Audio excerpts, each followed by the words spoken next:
the claim that you just made, for example, that there is a very large literature supporting the idea of medical transition and a very small literature criticizing it is striking. I don't understand it. What's going on? Like, what's driving this? Why is it that the medical associations and the psychological associations have rushed so precipitously into gender identity affirmation when the cost of it, when it's taken to its logical conclusion, is extraordinarily invasive surgical modification, which carries substantive risk, and which I think it's fair to say has disputable benefits. Why is this happening? Well, there are a number of reasons it's happening, but if you're asking why more doctors and therapists aren't speaking out, I think the answer is because if even Jordan Peterson is concerned about having this interview with me, and with all of your courage and all the stances you've taken, imagine what far less courageous doctors are willing to say. It still strikes me. It still strikes me as remarkable that this change has occurred over such a short period of time. I mean, one of the things you do in the book, and maybe you can talk about this, is document the nature of the treatment, the medical treatment for gender dysphoria when the treatment is gender transition. So you talk about the use of testosterone and its subsidy on university campuses, and then you talk about the more invasive surgical transformations, double mastectomies, phalloplasty, and which is the creation of a new penis, if you use that word loosely. These are not minor procedures, including the use of testosterone. And it's remarkable to me, given that, how fast these guidelines for treatment have changed. Well, I think you're right. The activists have been very aggressive and very effective here in the medical accrediting institutions. But I think that at the root of all of these changes is a series of polite lies that we swallowed, unfortunately, in the public sphere. So in the last week, for instance, the California Insurance Commissioner has said that for the purposes of insurance in California, that breast surgery, top surgery, double mastectomy on healthy breasts for even teenage girls needs to be regarded no longer as cosmetic, but something that corrects abnormal structures.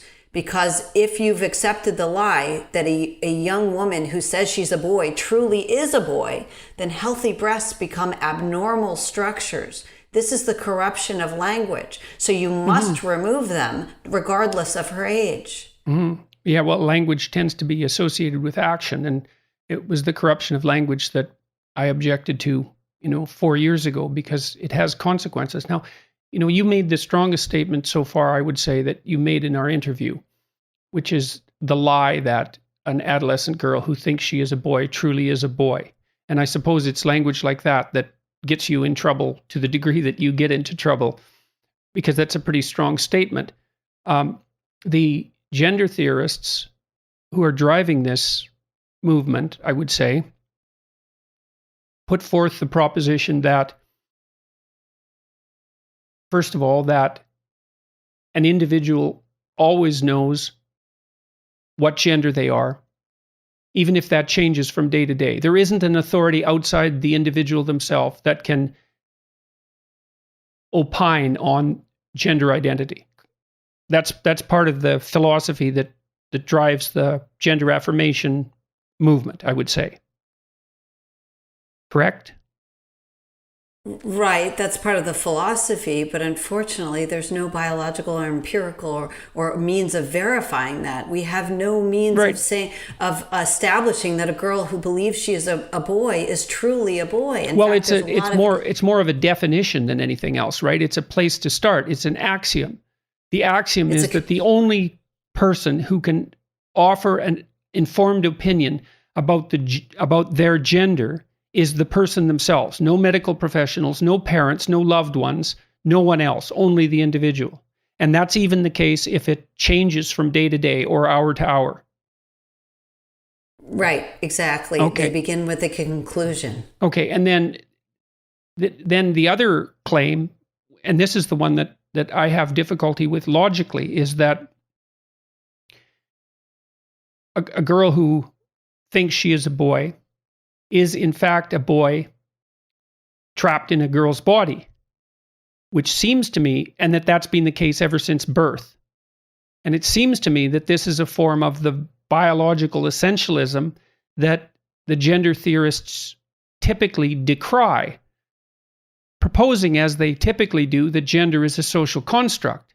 Now, it isn't obvious to me how gender can be a social construct and be something immutable from birth that's only known to an individual themselves, which sounds a lot more like a biological explanation to me. So, right. Right. I mean, I interviewed affirmative therapists, and I would say to them, and they would say, well, some kids are gender fluid. And I would say to them, well, then how can you recommend top surgery on a young woman who may turn out to be gender fluid, meaning she decides at some point she was wrong, she isn't a boy, she's a girl. And this response was essentially, well, only she can know her truth. I mean, this is not medicine any longer. It's closer to witchcraft. So let me start at the beginning and outline the hypotheses of the book. So over the last 5 years, there's been a tremendous transformation in the language and the conceptualization that's been applied by medical associations in relationship to gender. And gender has been defined as something that's a personal choice, essentially, and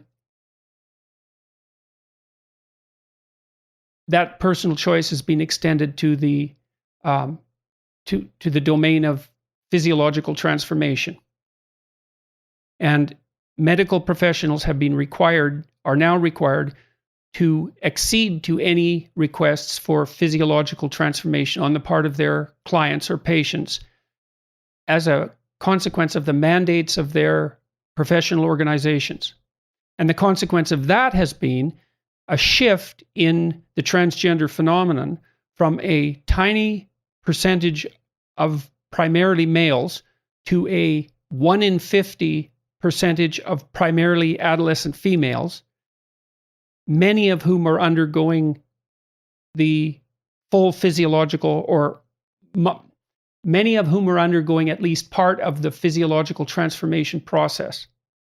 That sums it up, essentially, I believe.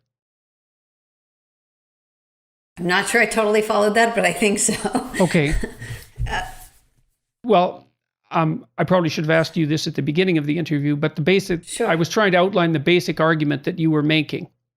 Right. The basic argument that I'm making is that a large population of teenage girls who probably do not have gender dysphoria, they certainly have an atypical form of gender dysphoria, are able to quickly obtain hormones and surgeries. They are very much, they're acting under social media influence and peer influence. We have numbers on that. Certainly not my studies, but others have done studies on this.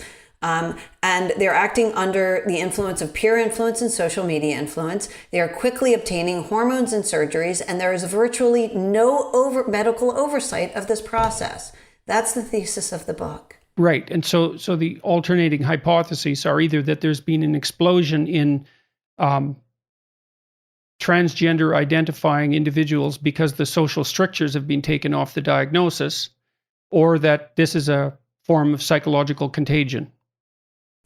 Right. I don't think it's the former. I started to explain why. I mean, One of the reasons I said, as you would expect, a large, rise in transgender identification across populations. It wouldn't just be teenage girls. You would see women in their 40s, 50s, and 60s. You would see more men, coming out as transgender in comparable rates. But not only that, you're seeing among this population, we know that rates of suicide and depression are rising as social acceptance of gender dysphoria is going, or transgender identification is going up.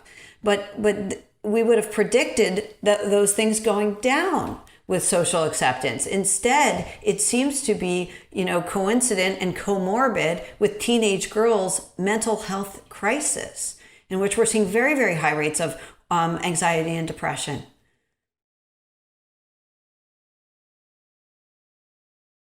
I have to think for a minute here, and I want to go back to why this is happening. So there's been a political, arguably, no, I won't state that. There's been a transformation in the way that transgender identity is conceptualized and treated in the last 5 years. What's motivating the people who have been behind this transformation? What's in it for them? Well, I think that there are, people who are, there are a number of things. There is a strong ideological and financial commitments and incentives for certain people to insist that transition on demand, regardless of age, context, or other mental health problems, be always immediately facilitated. And right. Well, it seems like that becomes necessary to prove something. It seems to me, and that's what that's what I'm trying to get at, is that it's necessary to set up the medical systems so that gender dysphoric, transgender identifying teenagers have access to the full arsenal of medical transformation. And that helps demonstrate that some other axiom is true. What is that? Is the axiom that gender is in fact socially constructed? Do you see what I mean? Is that there's you said there's an ideological reason.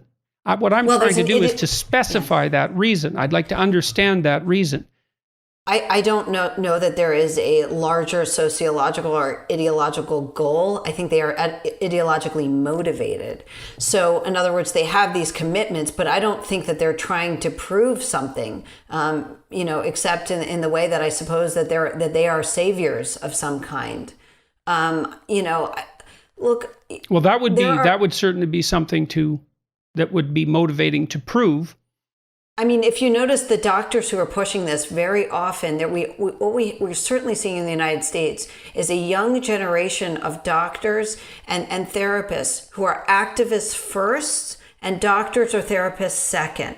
We're seeing this across society in all kinds of professions. Their ideological commitments precede their professional investigation. They begin with their conclusions.